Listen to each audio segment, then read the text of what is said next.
पिचकारी तोरा लहंगा में डलबो पिचकारी पीछे अलछिया मार वाला तारी तोरा लहंगा में डलबो पिचकारी तोरा लहंगा में डलबो पिचकारी। अभी आप सुन रहे हैं खुटौना से मैथिली म्यूजिक शानदार प्रस्तुति।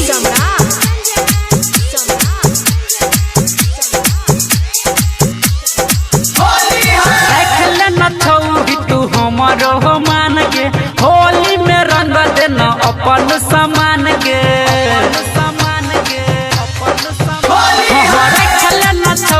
तू हमारो मान के होली में रंग देना अपन सामान के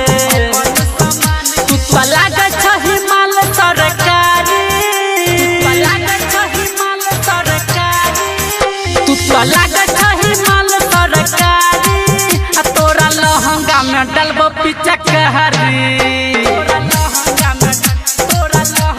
में डलबो पिचकारी।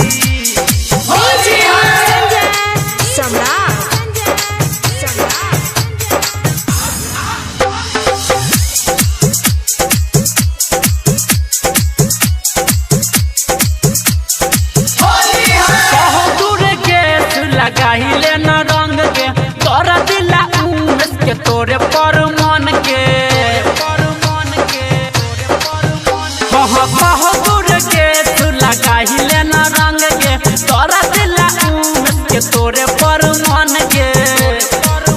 छही हमारा तू भैया के साली